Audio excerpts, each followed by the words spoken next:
Hey, everybody.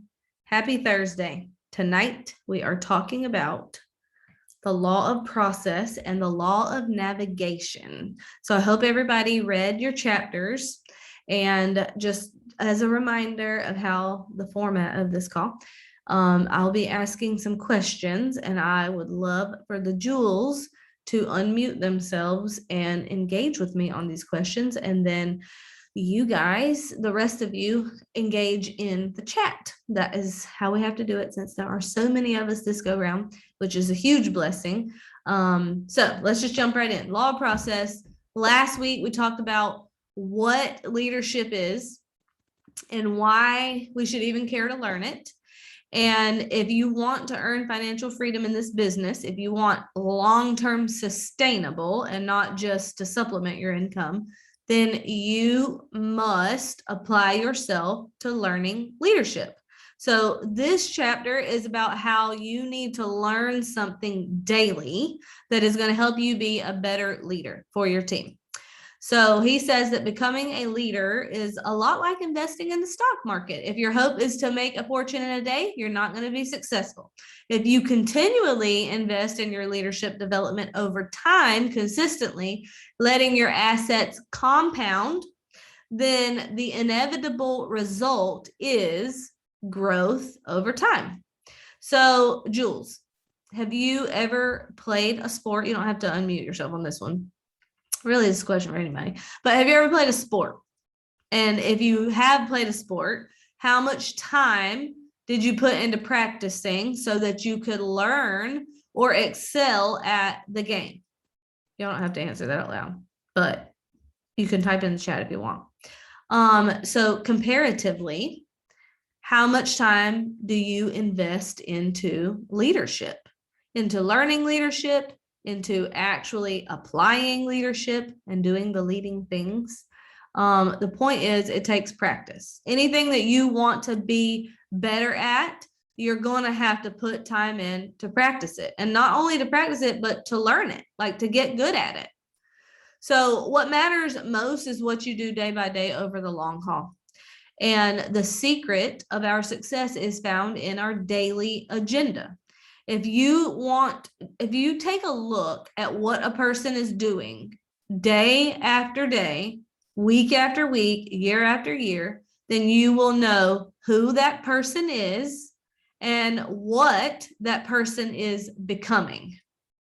If you want to know where you will be 5 years from now in every area of your life, take a look at your daily habits. Personal finance, if you want to know where you'll be at, look at your spending habits, look at your saving habits. Fitness, you want to get a good idea of what your body's going to look like 5 years from now, take a look at your nutrition habits and your workout habits. If you want to know what your marriage is going to look like 5 years from now, take a look at the daily investments that you make in your marriage. Same thing with parenting. All right, Jules, I do want to hear from you on this one. What else can the law of process apply to besides the things that I've already mentioned? Your relationship with Christ. Yes, that's a huge one. Ministry. Yes.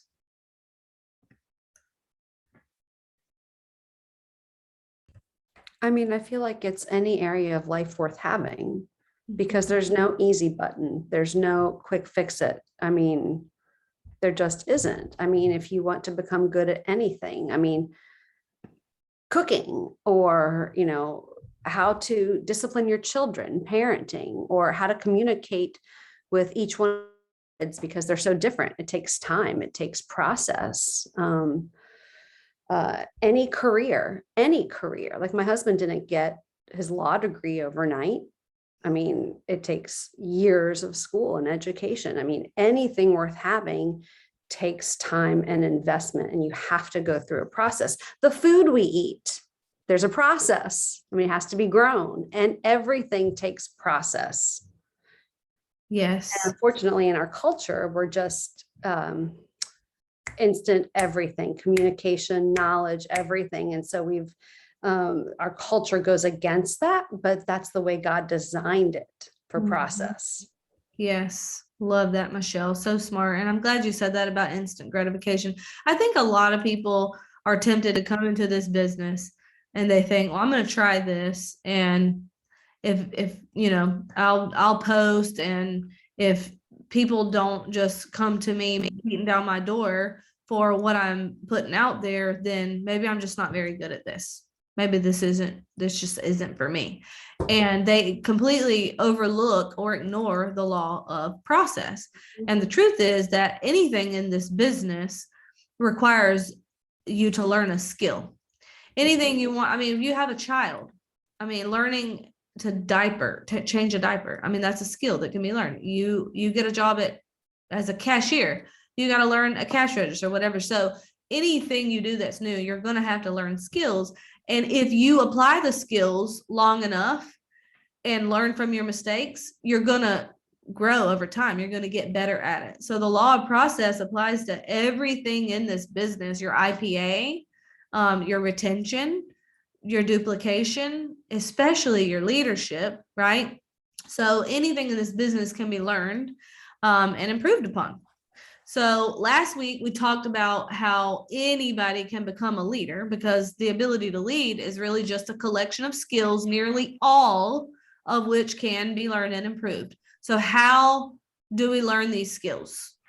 If we want to become a better leader, if we want to become better at anything in this business, how are we going to learn? What do we need to do? You need to observe and analyze. Yes. Observe and analyze what? Someone doing what you want to learn. Yes. I mean, think about a baby learning to walk. They are, I mean, literally so intently studying other people around them, you know? So observe and analyze depending on what it is you're trying to learn in your business, who is being successful at it, Yep. and what are they doing? Because if you can figure out what someone is doing that yields to a certain result, you can go do the same things. Mm-hmm. Love that. You know, it's really interesting to me because I've never thought of it in this context, but Brittany, you made a post on this today. You know, both of us teach our children, or put them in schools that teach our children a classical method, classical Christian education. And that's based on the trivium, the 3 stages. So first, you have to know the language of leadership, right? You've got to know the grammar of leadership, which is what we're doing now with 21 laws, right? We're learning the different laws. Mhm. What does a leader take? And then the next stage is the logic. How do those pieces fit together? How do we use the law of navigation with the law of process with different teammates? And then like the rhetoric stage, the synthesis of that is, well, my leadership style is actually different than Christina's, which is different than Chris's, which is different than Kayleen's. So how do I excel in my strengths and yet celebrate others and help them excel in their strengths and see that all the way down? But there's that process of learning the grammar, like the definition, the grammar of what does it take, and then how do you put these things together? And it's systematic of process. That's so Yeah. interesting to me. Does that make sense? It makes perfect sense to me because I understand the classical model. So you're describing the process of what it's going to look like over the long haul if you want to become a student of leadership. First, you learn the vocabulary, and then you learn how it all fits together, and then you get so good at it that you can communicate it to others. Mhm.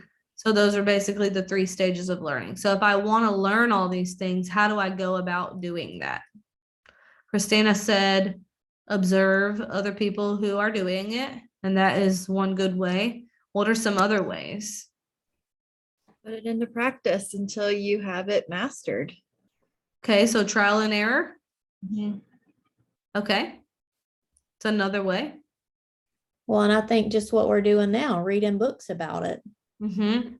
Reading books. and then going and implementing it with the trial and error. Yes. I was going to go go invest time and resources into actually training on the topic. Yep. Yep. And Maxwell even says that you should try to read 1 book a month, listen to at least one audio a week. That could be like a podcast, that could be an audiobook, whatever, and go to at least one leadership conference a year. That was his recommendation. So those are all some ways you can do it. Spend time talking to other leaders. So I guess the question is, are you doing something daily to improve your leadership? Something. There's a lot of different ways you can learn to become a good leader, but you got to do it intentionally, okay? Because successful leaders are learners. And the learning process is ongoing, and it's a result of self-discipline and perseverance, because learning is work. Learning does not always feel fun. Learning does not always even feel productive, but it's necessary. And if you want to be a leader, you must also be a learner. You can be a learner without being a leader, but you cannot be a leader without being a learner. Example, college graduates. So a degree does not mean that someone is more intelligent than their peer. Although they may be more educated, it does not mean their IQ is higher. It does, however, that piece of paper shows some things about that person. It at least shows they have a work ethic. They have some self-discipline to do things that they don't necessarily feel like doing, and grit. Because who goes all the way through college without some days where they don't feel like quitting? But they continue on anyway. They persist. Okay. So that's one example. Leaders want to learn so that they can better serve others. We're not learning just for the sake of learning, although I totally could do that because I love to learn for the sake of learning. And everything, most things that I learn are interesting to me. But a lot of the learning that I do intentionally is a sacrifice on behalf of someone else. Like I'm learning something so that I can better serve someone else. If I read a parenting book, it's not because I enjoy reading parenting books. It's because I want to better serve my children. I want to be a better parent. If I read a marriage book, it's because I want to better serve my husband. If I read a leadership book, it's because I want to better serve my team. Everything that you learn, you should be looking at it through a leadership bias, through a leadership lens, not just how does this apply to me? What does this mean for me? How does this affect me? But how does this affect my team? How does this affect that person's goals? Some people go to college so that they can get a degree, so that they can get a job. Some people go to college because they want to actually learn so that they can serve the marketplace well and with excellence. Haven't you all met teachers who are there for just a paycheck versus the ones who truly love and want to serve kids? People can tell the difference also between an upline who is there for only a paycheck versus the ones who actually care about their people's success. So let's talk about events versus a process, because he talks about this in the book. So if I need some kind of inspiration so that I can take steps forward, then I'm going to go to an event. But if I actually want to improve, then I'm going to have to engage in a process and stick with the process. Did you know that 95% of ability is stickability? It really does require a process, okay? Jules, question for you. Events are very powerful. So what events have you attended that A, inspired you to take action? And B, what process did you engage in when you got home that impacted your leadership? So for me, it was my first Ruby retreat, and I didn't really know what I was getting into. I was pretty much there for the fun, right? But it was as I was listening and understanding, I had to take my business more seriously if it was actually going to be a business versus a hobby. So got home, first had a conversation with Adam to get his buy-in, and had a conversation with Christina. and then really started to take ownership and working consistently. Because at that point, I wasn't working consistently. And then learning, like wanting to learn and being present were some of the things. Love that. So you came home, engaged in a process, and then like literally 5 minutes later, you were diamond. How much longer were you diamond after that? Wasn't it like 8 months? It was pretty fast. Yeah, it was really fast. Yeah, because you engaged in the process. So the Ruby Retreat was the catalyst that started your process of the work. That's a great example. I love that. All right. Well, since we had such a great example, I'm going to move right along. All right. Leadership is developed daily, not in a day. And what a person does on a consistent basis gets him ready no matter what the goal is. And to become an excellent leader, you have to work on it every day. I love this quote in the book where he says, champions don't become champions in the ring. They're merely recognized there. If you want to see how someone developed into a champion, what you look at and examine is his daily routine. Even a person with natural talent has to prepare and train to become very, very successful. One example of this is Tiger Woods. Greatest golfer in the world, hits 1,000 golf balls every day. But I mean, that would be any athlete, right? Any Olympic athlete, any professional athlete. I mean, they have to prepare and train, and they don't practice until they get it right. They practice until they can't get it wrong, because you can tell if somebody has been preparing or not. This is a direct quote from the book. When the action starts, you're down to your reflexes. And that's where your road work shows. If you cheated on that in the dark of the morning, you're getting found out now under the bright lights. So guys, if you're not prepared, it's going to show up. If you haven't been intentionally preparing, it's going to show up. It makes me think of coaching calls. It makes me think of the many times I have heard people say, I don't feel equipped to help that person. I don't know how to help them. I don't know how to empower them. I don't know how to help them overcome their struggles. So are you taking ownership of that? What are you doing intentionally to improve that? Because again, these are skills that can be learned. So much of leadership is not black and white. Sometimes we want to fit everything on like this nice flow chart or have this beautiful plan mapped out, but we're dealing with humans. You can, however, be prepared by intentionally learning now, especially if you have a team. But even if you don't have one now, you can intentionally learn now. All right. It is the capacity to develop and improve their skills that distinguishes leaders from their followers.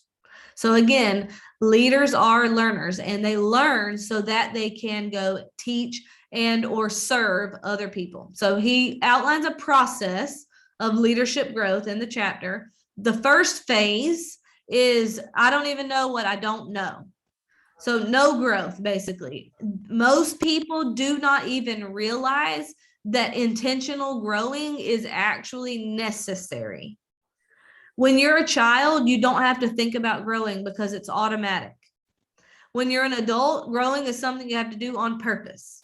But most people don't realize it. Like if they graduate high school or college, and most people don't even pick up a book after that. They don't even read anymore. They don't go and learn anything because they just assume the learning part of their life is done. Now they go to work.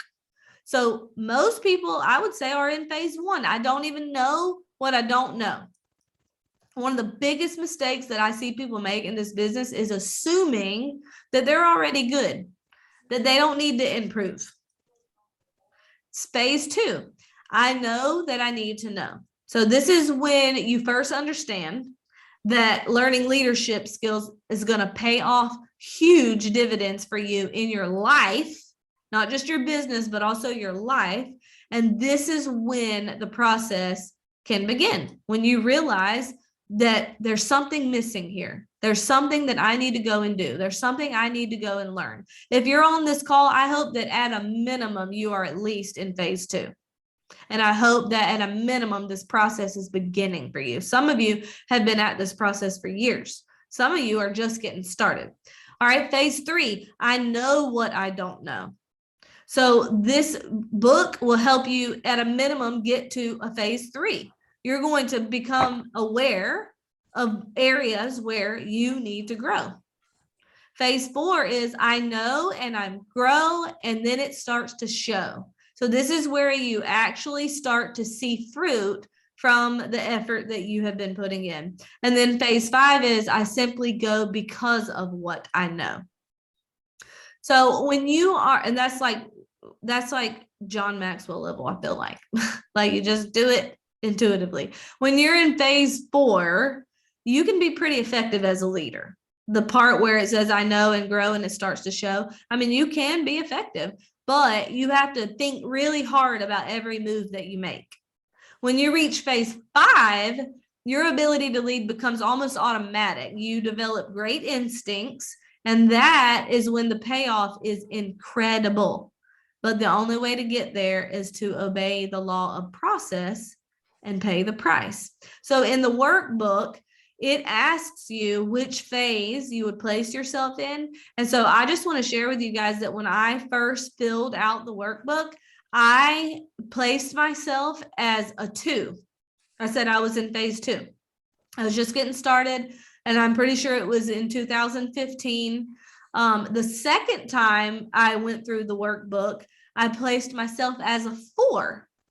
And now, honestly, I would probably place myself as a 5 because I have been so consistent with the law of process. I generally do learn something every day that's going to help me lead better. And that didn't happen overnight. It was a long process. Okay. So it just goes to show you that anybody can do that. Anybody can, because I can, and I'm not anybody special. Okay. Jules and chat. Jules, say it out loud. Chat, type in the chat. Who do you admire from our profession and why? I admire, besides you, the obvious. I admire Robin Sullivan. 8.5 years is how long it took her to build to diamond. And people think because her name just arrived on scene last year that she must have been one of those. And so 8.5 years, she grinded it out. Willing to take risks. She was a principal at a school and quit long before she ever hit jewel status, just literally living on prayer and vision. She knew where she could end up and didn't wait for proof or, I mean, really, literally just vision and belief. And I just admire somebody that's got grit. I'm telling you, it's one of the traits I respect the most. Show me somebody who's been through some hard things, and I want to hang with that person. Mm-hmm. So if they've overcome it. Yep, I totally agree. I wrote Robin down too for the same reasons. Definitely can see the law of process playing out in Robin's life and in her business. So I love that. Anybody else? I would say Amber Miller. Oh, I love her. Yeah. Starting out really young, could see the potential in this and has grown leaders upon leaders, but she still to this day is investing in those leaders, old and current. And then she's also constantly adding value with what she's learning in all of her content and conversations when you talk to her in person. So I just have a lot of respect for her. Mm-hmm. Same. Do you see her engaging in the law of process? I mean, I think she clearly communicates about it in her trainings. Mm-hmm. Yeah. All right. So think about, this is another question for Jules. Think about, and I don't want you to name any names, but I want you to think about a person in our profession who could have achieved more than they actually did. Why do you think this person settled for less? And how does that person's personal growth factor into their level of success? You're muted, Christine. Are you trying to say I that? know, because I'm not supposed to say nobody's name. So Oh. many. And it is the most infuriating thing to see. It's almost like a teenager who's just apathetic and lazy. And you see so much like, why won't you? Probably how you felt about me for the first 4 years of my business. I'm still sorry about that. But fear, number one, fear, I think, keeps people from engaging in a process. And scarcity is the number one thing that I see that keeps people. It's what kept me from engaging in the process. Yeah, but if I slow down to speed up, will I ever actually get there? And so it was just scarcity for me. Yeah. Good answer. Yep. Well, and I think one that I have witnessed is kind of what you mentioned earlier, like they already think they know. And so they don't have to engage in this process because they're already there. When in fact, they are not already there, right? Because we all have so much to learn. And when that happens, it doesn't just affect them, it affects everybody around them because they're stifling the growth of their team, you know? So that's a big one that I've seen personally. Yeah. I totally agree. Whenever I see somebody in our profession who could have achieved more than they did, but they just weren't willing to grow. It's like sometimes it's like really hard workers. They work really hard, but they refuse to grow. And so they get stuck and then they get frustrated and then they work harder because they're frustrated or they want to move faster, but they're not really addressing the root of the problem. And it will continue in that cycle. And then like, if they don't make changes, nothing's going to change. All right. Question for self-reflection. Which persons from the previous two questions do you identify the most with? So the first question was, who do you admire from our profession and why? And then the next question was, who in our profession could have achieved more than they did, but they settled for less? And how does their personal growth factor into that? So which names do you most identify with and why? You don't have to say it out loud. Just want you guys to think about that. All right. If you want to be a leader, the good news is that you can be a leader because everybody has the potential, but it's not accomplished overnight. It requires perseverance. You cannot ignore this law of process. Leadership does not develop in a day. It takes an entire lifetime. And even though I feel like I am a leader, I still intentionally grow as a leader every day. And I probably will the rest of my life. I love the story in there about Teddy Roosevelt. So John Maxwell states that providing opportunities for growth for our team is our responsibility as a leader. So how are you taking ownership of this responsibility? Question for self-reflection. If you're not currently providing an opportunity for personal growth and development on your team, how can you change that now? Now, if you're on this team, you have ample opportunities for personal growth and development, like more than one opportunity a week. But there are things that you can do creatively as a leader outside of that to help your people grow further, quicker. And a lot of it would have to do with engaging in discussion around what we're learning here.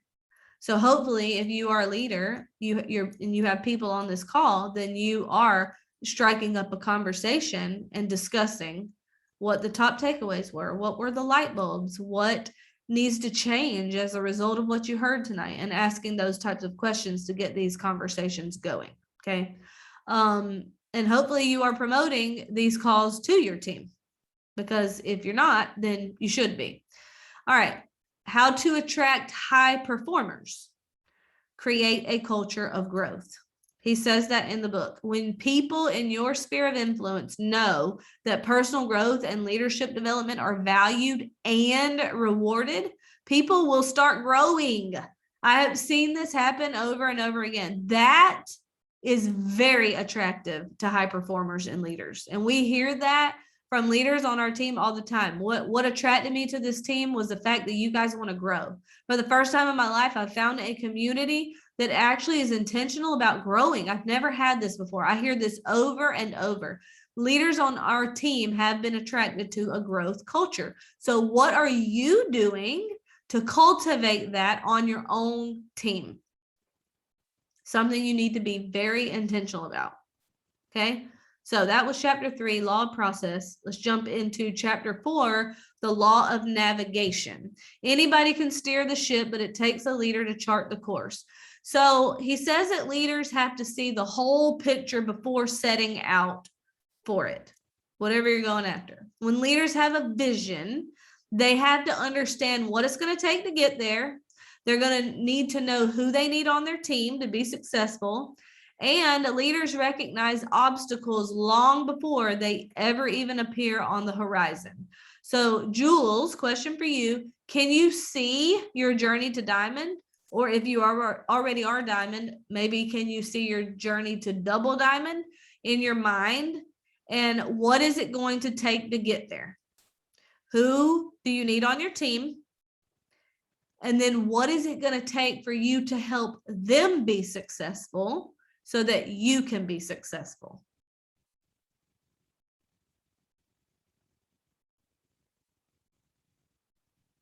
I mean, I can see my journey to double diamond. It's going to take the willingness to invest the time with the leaders to develop them to their potential, like to chisel away at the stone to reveal the diamond in each of them. So it's going to take time, a major time investment. It's going to take me raising my leadership lid even higher, because I feel like in order to create a diamond, your leadership lid has to be so high. Like it has to be, so you can, if I'm a silver, then I can help somebody go get a join. If I'm a senior silver, I can help somebody go silver. If I'm a gold, I can help somebody. So I'm raising my lid every single time. And in order to be able to get somebody to diamond level, I got my leadership lid's got to just be spectacular. Like it's got to be so intentional, and it can't be 2 steps forward, 1 step back in the area of growth, because sometimes what feels urgent, once you get some forward trajectory, can feel less urgent. And then you find yourself sputtering out in the water. So just intentionality every day. I literally wrote out on my desk, leadership is not built in a day, it is built daily. And I'm just like, okay, I just have to remember that, because I pride myself on being disciplined and not being reactive. However, I definitely can be deterred by something that feels more urgent, or in my case, even more fun, more fulfilling, more like immediate results. So that's what it's going to take. More productive. Yep, I get it. Great answer, Christina. Anybody else? Can you see your journey to diamond and what it's going to take to get there? Who you need on your team? What it's going to take for you to help them be successful?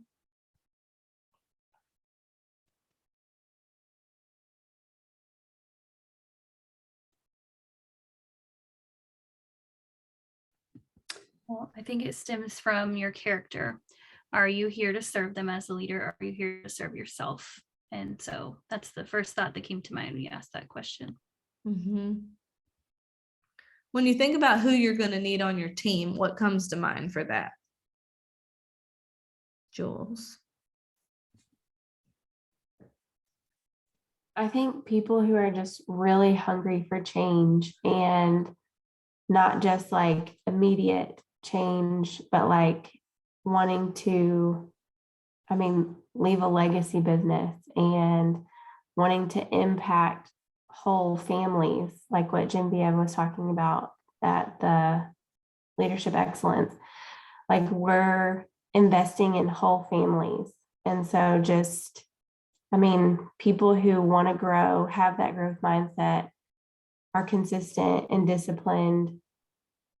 And then also people who are fun to be around. But That definitely doesn't hurt.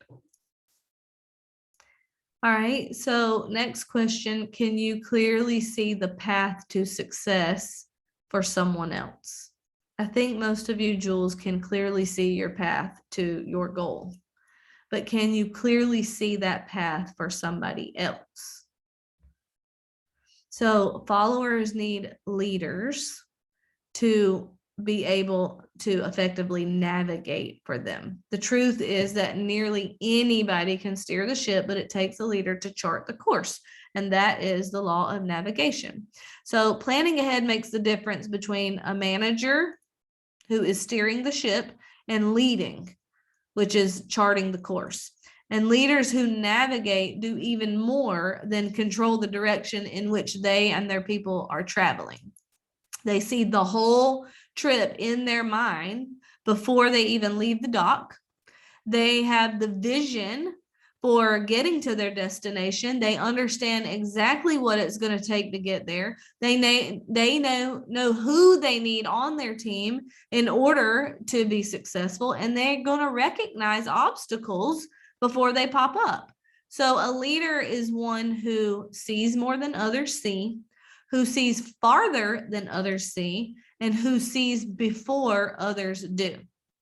To be strong in the law of navigation, you need to do two things. A, you need to know what obstacles people are going to face along the way as they join your team and try to rank up. And B, you need to know how to help them when they face these obstacles. So let's talk about these. Know what obstacles people are going to face along the way. Let me just list a couple for you. They're going to face rejection. They are going to have people that they respect or care about ignore them. They are going to experience fear that can completely halt them dead in their tracks from taking any action that would produce results or help them reach their goals. They're going to struggle with the importance of follow-up. They're going to feel like they're bugging people. They're going to wish people would just come to them. They're going to struggle with handling objections. They are going to struggle with belief in the products when somebody says, I'm not losing weight. They're going to struggle with belief in network marketing when somebody tells them they joined a pyramid scheme. They're going to struggle with belief in themselves when someone quits on them, and they're going to wonder, do I even have what it takes? They're going to face discouragement from not reaching their goals as fast as they thought they would. They're going to struggle with consistency because we're business owners. We don't have a boss and life happens. And sometimes flat out, we just don't feel like doing the work. They're going to struggle with living in the same town or having the same network as other ambassadors. They're going to struggle with growing very, very quickly with their warm market. And then if they didn't do anything to be proactive, they're going to run out of people to grow their business with, or at least they're going to feel like that. They're going to struggle with a lack of long-term vision. They're going to struggle with lack of influence. They're going to struggle with somebody feeling like they're taking all the right actions, but not getting results. They're going to struggle with somebody who recruits a lot of people, but has zero of them working the business. Somebody who loses people as quickly as they get them. Somebody who has people sharing, but isn't really turning their sharers into actual leaders that will create the long-term legacy business that we want. So these are just a few of the obstacles that inevitably someone on your team will face, likely more than one of these. Okay. So Jules, out of this list of obstacles that your team's going to face, pick one and tell me how you would help somebody navigate through it.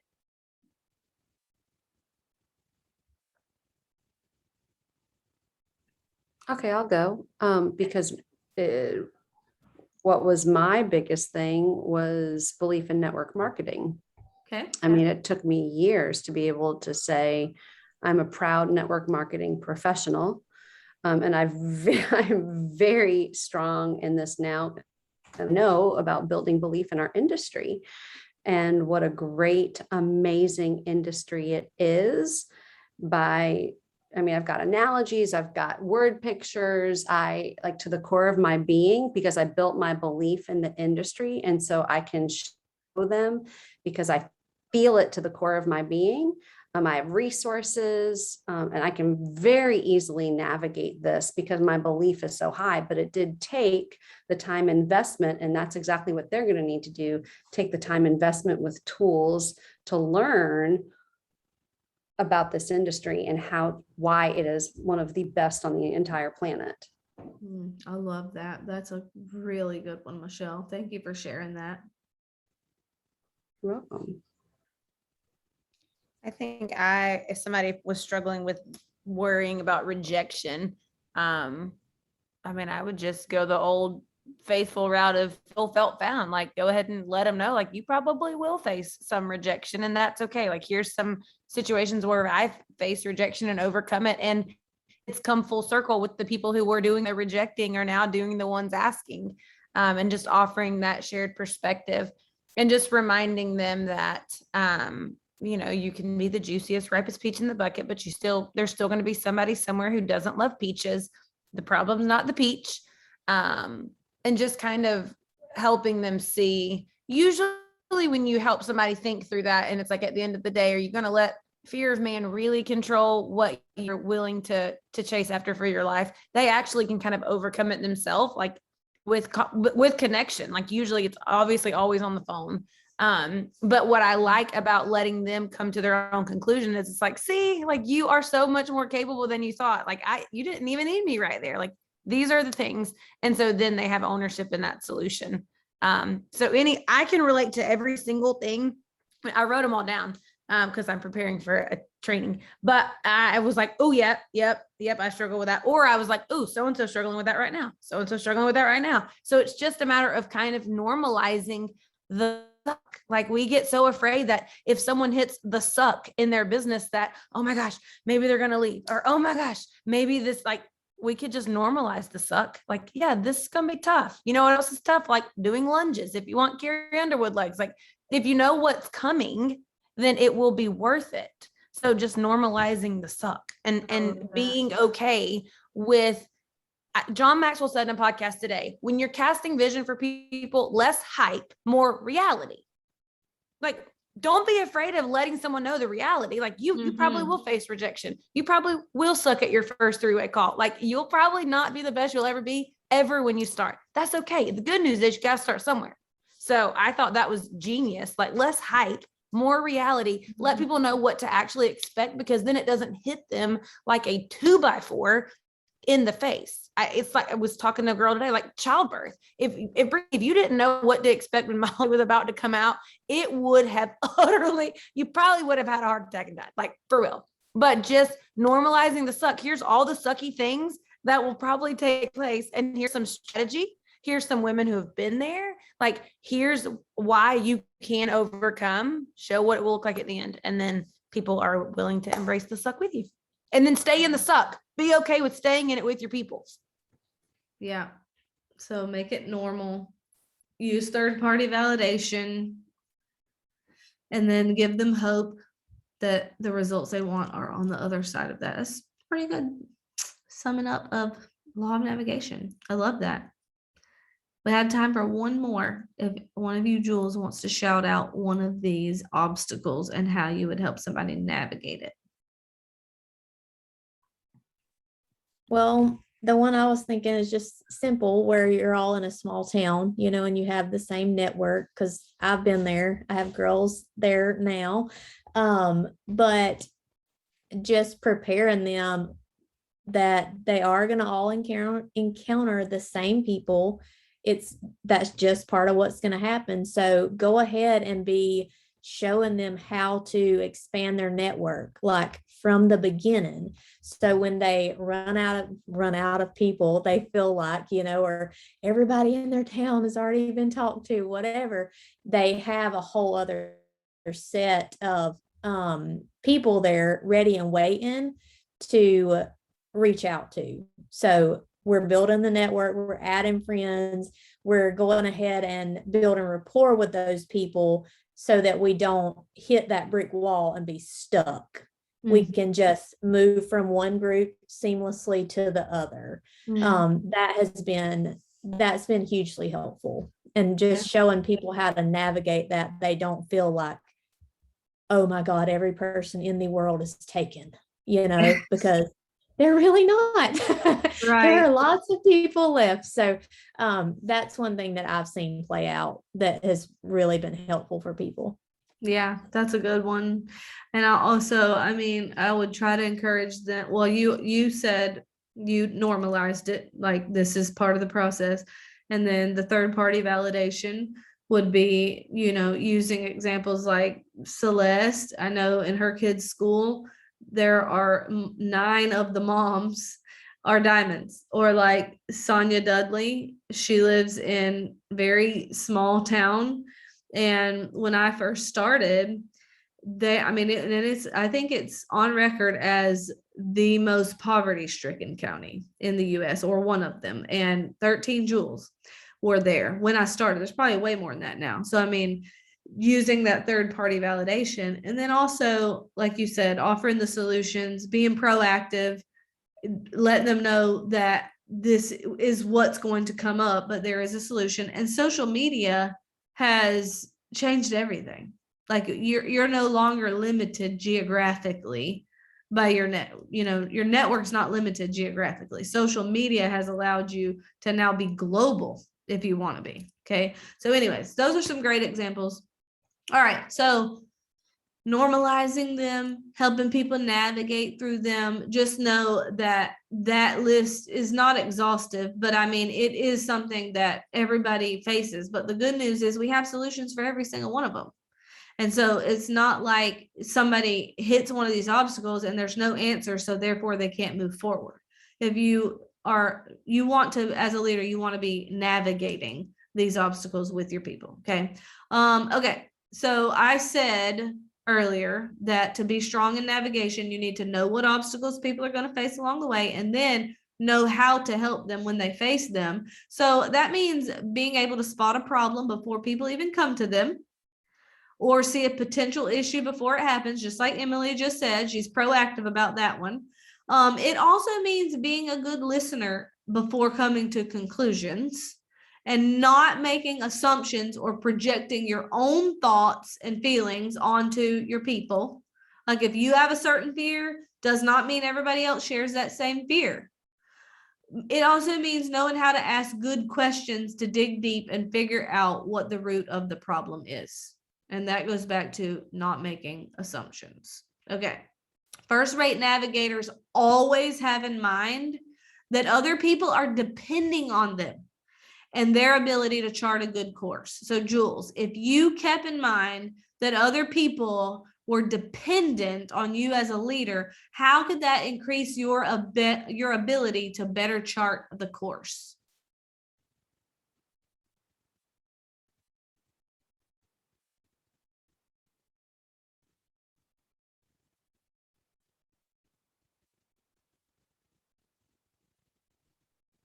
I'm going to dig in and learn every stinking thing that I can to help my people. Are you kidding me? If I'm steering the ship and we're in a storm, I'm going to do everything that I can.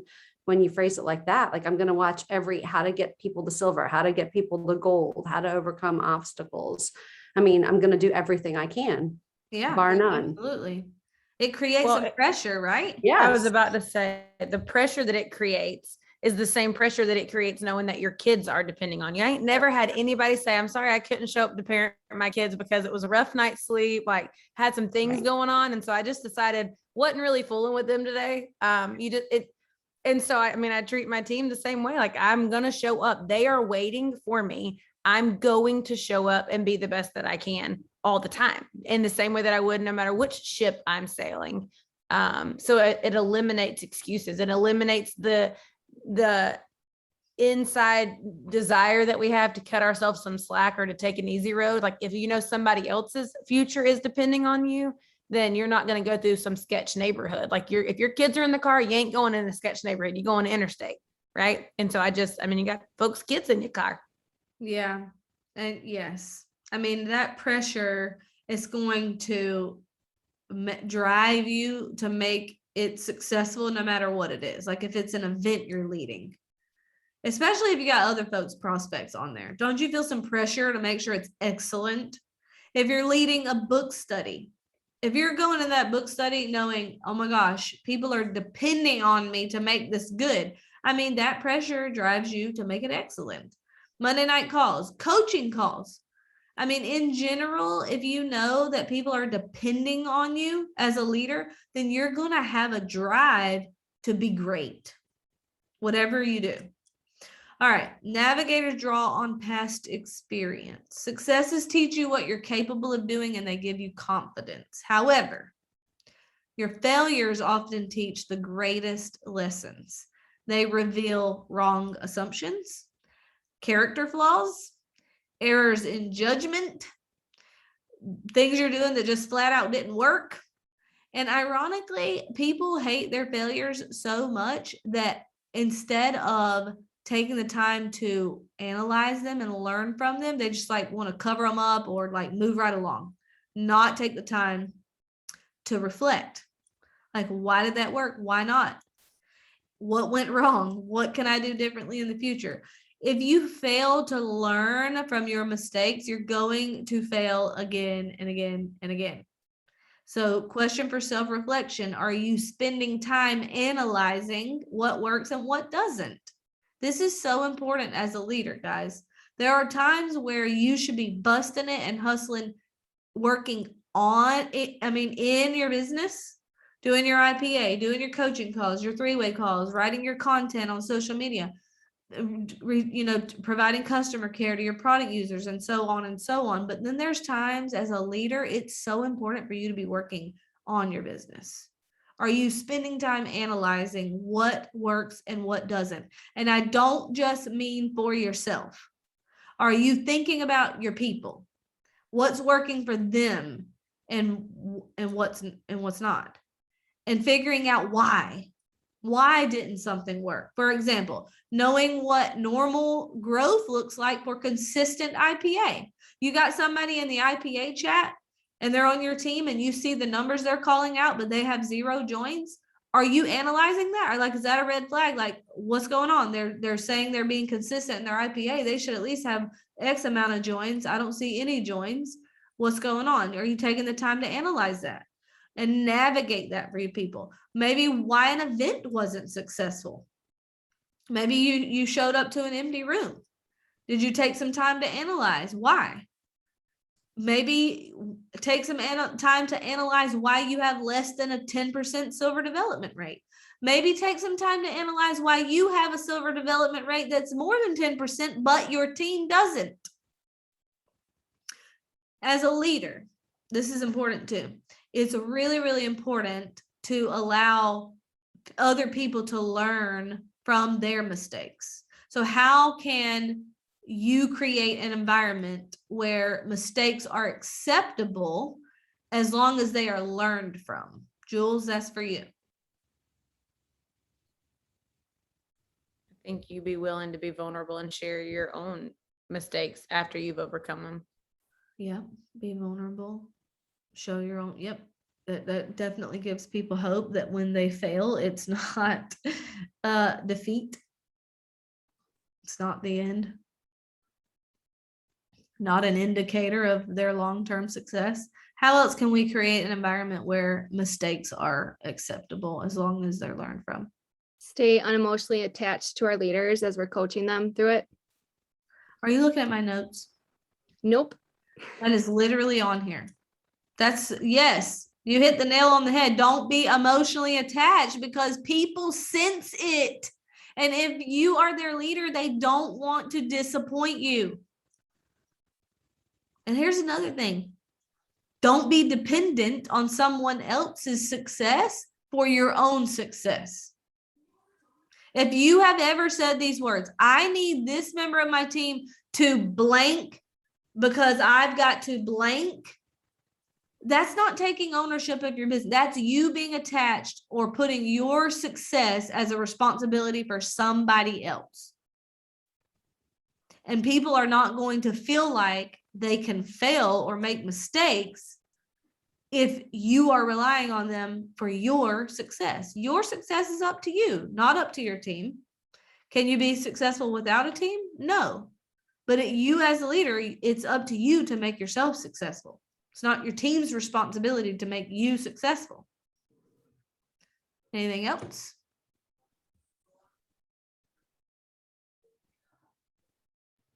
I think you have to create a culture of honesty where you're being honest with your team about where you're at, a lot like what Christina said, but also allowing that on your team, like for your leaders, like that you're expecting that, so don't tell me that you're doing X, Y, and Z, but you're really not, so just creating that standard of just being honest. Yeah, I love that.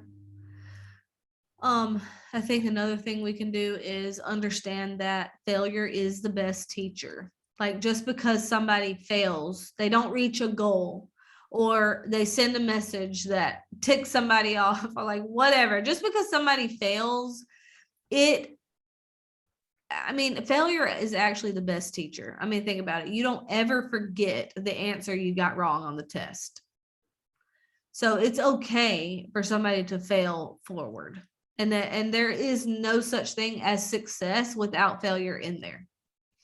Understand that things don't necessarily go wrong. They just might not go the way you had planned, but everything happens for a reason. And also, if you want to create a culture where it's okay for people to fail forward, then don't be an I told you so type of person. That's a big fat no-no. And side note, all of this applies also to husbands and kids. All right, I'm going to breeze through the rest of this because we are running out of time. Okay, so navigators examine the conditions before they make commitments. So don't make commitments that you cannot keep, and set realistic goals for yourself and others. Guys, please set realistic goals for yourself and others. That is part of navigating well. Okay, if you set an unrealistic goal for somebody and you give somebody some false hope that they're going to reach a rank that it's not really realistic for them to reach it right then, it's not that it's not realistic to reach it ever, but just that soon, it's so much easier to navigate somebody to keep pushing forward toward their goal than it is to push somebody toward a goal that wasn't actually feasible right then, and then they don't reach it, and then you have to deal with the aftermath of the mindset that you're going to have to navigate through after the fact. Okay, so set realistic goals for yourself and others. Navigators listen to what other people have to say. Top-notch navigators gather information from a lot of sources, and they get ideas from a lot of sources. They always think in terms of relying on a team, not just themselves. They don't have if it's going to be done right, I have to do it myself kind of mentality. This makes me think of Proverbs 15:22. It says, plans fail for lack of counsel, but with many advisors they succeed. Proverbs 11:14, for lack of guidance, a nation falls, but victory is won through many advisors. Guys, this is why you need to keep your people plugged into what the team is doing. You do not want to set yourself up as the only leader. You want many solid leaders. So we have events, we have book studies, we have our team page, we have Monday night calls. You want your team exposed to a lot of solid leaders. All right, so how can we increase our skill set in becoming a better gatherer of information? Well, you need to learn how to ask good questions. You need to rub shoulders with other top-notch leaders so that you can learn from each other. You can find training pretty much anywhere. It's like infinity and beyond. Have you guys seen the training calendar in the back office? It's fantastic. YouTube, there a lot of leaders put their trainings on YouTube. Guys, the resources are unlimited. Does that mean we implement every single thing? No, it doesn't. But it means that we do have unlimited resources and we can be good gatherers of information. All right, navigators make sure that their conclusions represent both faith and fact. Being able to navigate for others requires a leader to have a positive attitude. You have to have faith that you can take your people all the way. If you cannot confidently make the trip in your mind, you're not going to make it in real life. But on the other hand, you also have to be able to see the facts realistically. You can't minimize obstacles or rationalize your challenges away and still lead effectively. So you have to balance optimism and realism, intuition versus planning, and faith and fact. And that can be difficult, but that is what it takes to be effective as a navigating leader. So I would love to hear from you in the chat. Which way do you naturally lean towards, faith or fact? Are you more a facts-based person? Show me the evidence, or faith? Because I'm very curious. I wonder what we have the majority of. I see a lot of faith. Couple of facts. So interesting. Okay, well, Deirdre says both. I feel like I'm both too, Deirdre. If you're a faith person, make sure that you partner with somebody who's a fact person so that you can work together, and vice versa. If you're a fact person, you need some faith people to link arms with, okay? So the secret to the law of navigation is preparing. When you prepare well, you convey confidence and trust to your team. Lack of preparation has the opposite effect. So let's just say you want to work with your team on a project that requires everybody to cooperate, everybody to engage, everybody to participate. So like maybe an event you're putting on, or maybe like a new book study you want to do, or maybe it's planning a trip like convention in Charleston or a Ruby retreat or whatever.